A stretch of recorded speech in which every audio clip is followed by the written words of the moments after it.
안녕하세요. 13월의 보너스라고 불리는 연말정산 환급. 남들은 다 받는데 왜 나는 맨날 토해낼까?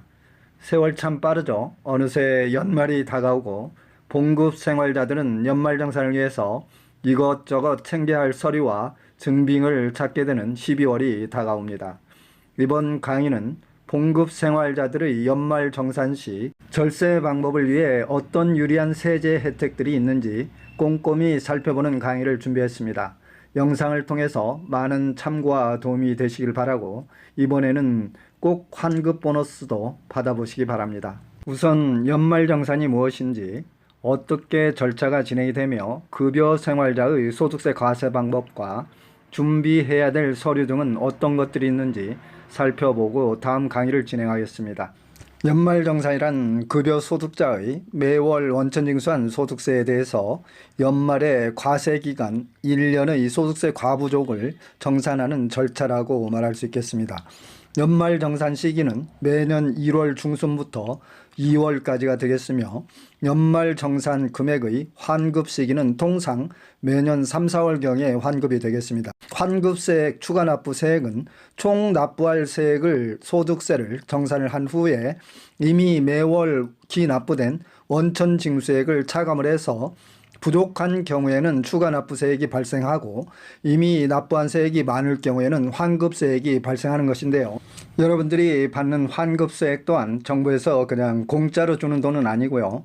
여러분들이 이미 납부한 세금을 정산 후에 돌려받는 것이기 때문에 그래도 사람은 주는 것보다 받는 것이 훨씬 즐겁기 때문에 기왕이면 받는 것이 좋겠습니다. 연말정산 시에 환급을 받는 것도 매우 중요하겠습니다만 봉급 생활자가 다른 소득이 있는 경우에는 다음에 종합소득세 합산과세를 염두에 두셔야 되기 때문에 본인의 소득 관리를 잘못하는 경우에는 연말정산은 찔끔 환급받고 다음에 5월 종합소득세 확정신고 시에 훨씬 더 많은 종합소득세를 부담하는 사례가 적지 않기 때문에 급여 소득자가 특히 주의하셔야 할 종합소득 합산 과세 사항을 먼저 살펴보겠습니다. 종합소득세 합산 과세 대상은 근로소득과 이자소득, 사업소득, 배당소득, 연금소득, 기타소득 등이 있겠는데요. 부동산 임대소득이나 금융소득, 이자나 배당이 2천만 원 이상이 넘지 않도록 하셔야 되겠고요. 연금소득 1,200만 원 이상, 기타소득 300만 원 초과 이렇게 되겠는데요.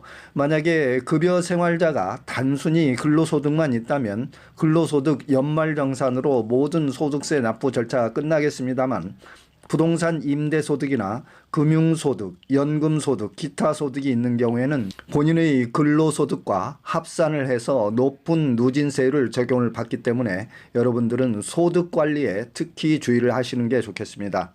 특히 요즘에 급여 생활자분 중에서 부동산 소득을 발생을 시킨다거나 또는 주식 투자를 해서 배당소득 또는 이자 소득을 받게 되는 경우가 종종 있는데요.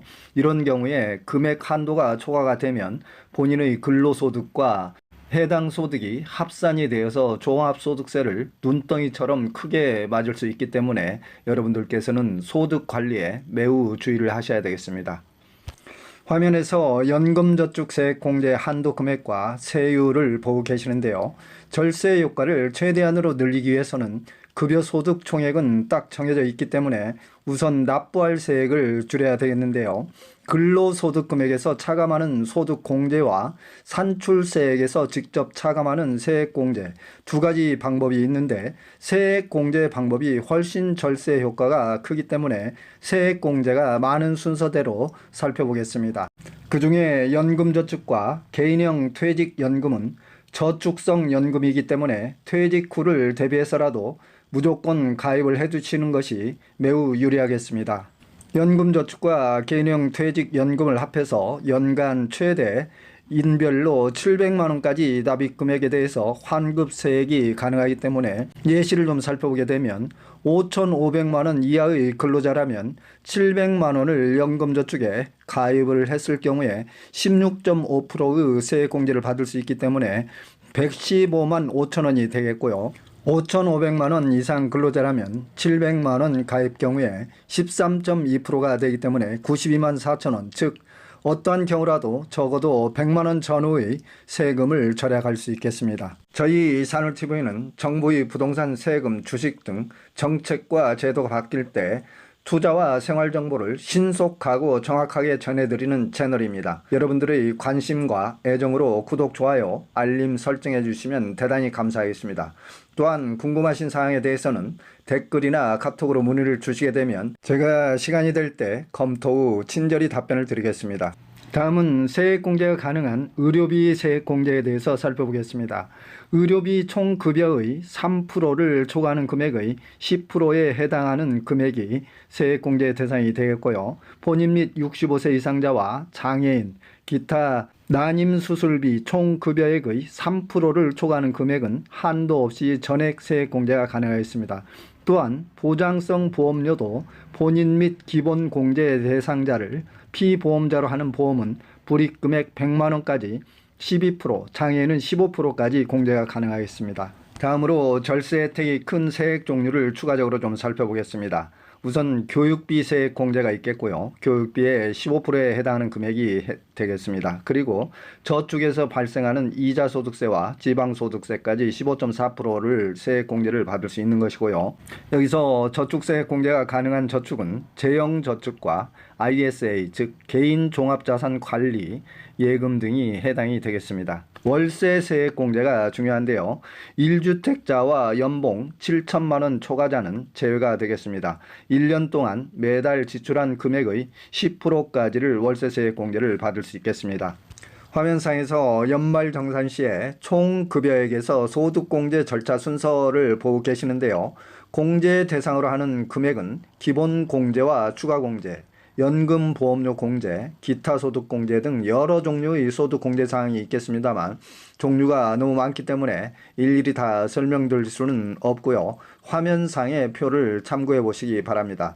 그리고 여러분들께서 소득공제를 받을 때 특히 가장 주의하실 사항으로는 부부나 가족 중에 급여 생활자가 여러 명이 있는 경우라면 가족 중에 급여 소득이 가장 많고 높은 누진소득세율을 적용받는 대상자에게 소득공제를 받는 것이 유리한 방법이 되겠습니다. 다음은 소득공제 항목 중에서 여러분들이 일상생활 중 가장 많이 사용하고 계시는 신용카드 공제에 대해서 살펴보겠습니다. 올해는 신용카드 사용 시 작년보다 5% 이상 더 쓸 경우에 증가분의 10%에 해당하는 추가 공제를 100만 원까지 받을 수 있겠습니다. 공제 대상으로는 신용카드 사용 금액이 총 급여액의 25% 초과 사용 시 가능하겠고요. 공제율은 신용카드 15%, 기타 나머지 공제율은 화면상의 표를 참고해 보시기 바라고요.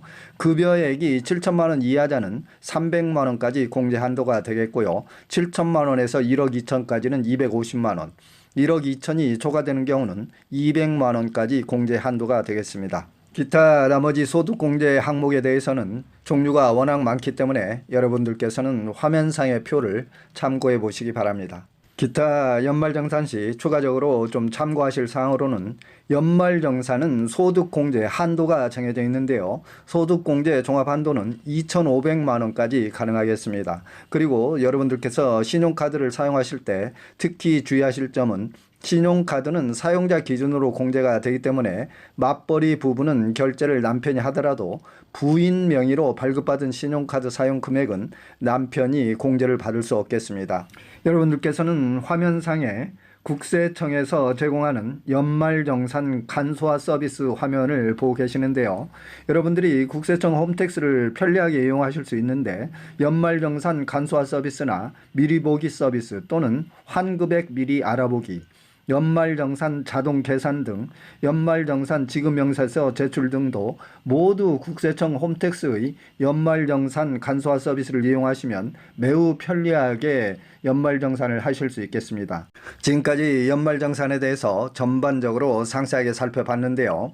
다음은 연말정산 시 효과적인 절세 방법과 참고사항을 말씀드리고 강의를 마치도록 하겠습니다. 본인에게 가장 유리한 세액공제와 소득공제 사항을 필히 체크를 잘 하셔서 공제 받을 수 있도록 하셔야 되겠고요.